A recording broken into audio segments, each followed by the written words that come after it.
Today we're going to interview again for the second straight year Coach Aldin Ayo, and we'd like to thank you, Coach, for giving us the opportunity again for the second year to interview you. Thank you, sir. Coach, how is this different? How is this team different this season compared to last season? Kasi last season you inherited a team. This season you built a team. How is it different? It's different because we have a young team.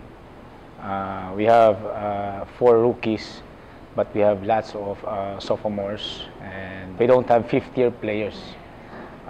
Good thing naman, these are the players na na-recruit ko, yung mga 4 rookies na actually hindi na ganun ka mga rookies kasi they have past experiences with other teams. Pero ito yung mga players na mag-fit sa system natin. And yung mga natira namang mga players, ito yung mga players na alam natin na fit na rin talaga sa sistema natin.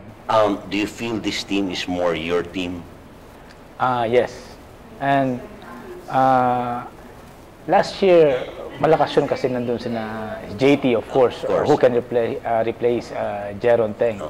And Tommy, Jason, and Julian. We're all doing very well now. Magagaling talaga yung mga players na yun. Pero ito, para sa akin, mas talented to. Yung ngayon. Mas talented? Mas talented to. Kaso, yun nga lang, mga bata. So in terms of maturity, kailangan pang trabahuin. Hopefully, during the season, mag-mature yung mga players. Aside from the 4 rookies that you have, how was recruitment this year? I know there was a lot of successes, some disappointments. May mga nakuha, may mga hindi. Pero buo pa rin naman yung team natin. Ayaw naman natin kumuha ng mga players na hindi natin gagamitin. So yung mga players na nandito, they're here because they have their own roles. May purpose. Why do we have only a 14-man lineup this year? We only have 12 to 13 or 14 guys sa rotation eh. So ayaw natin na maglagay ng players na hindi na rin natin magagamit.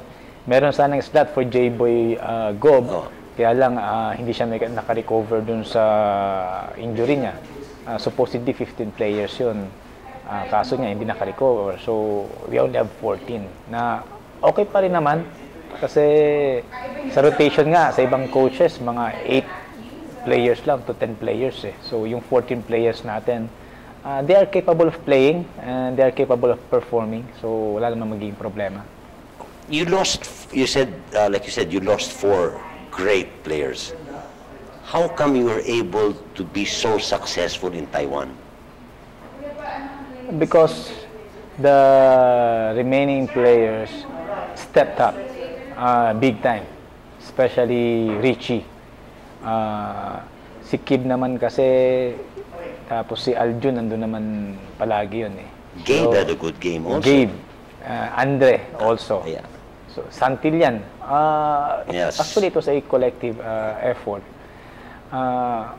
Yung mga second stringers last season na naging starters ngayong season nag-perform.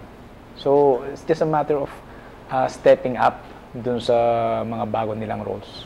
So you have been baptized into the UAAP. What have you learned from your first season at the UAAP? Magagaling yung mga coaches. As a coach, titingnan ko na you really have to adjust every game. You don't rely on your system alone, but you have to innovate things. You have to do new things. You have to be creative. Kasi if you stick with your game plan during the game, minsan nakapag-aralan. So yung mga during the game na mga adjustments kailangan, tapos you make sure na syempre dapat effective yung mga adjustments. And how to handle players also, kasi iba yung mga players dito compared sa NCAA or sa ibang liga. How are they different? Mas hyped yung UAAP. Mas madaming nagpa-follow sa mga players. Madaming mga activities yung mga players na kailangan mong turuan yung mga players how to handle those things. Otherwise, ma-divert yung focus ng mga bata or yung mga priorities ng mga bata.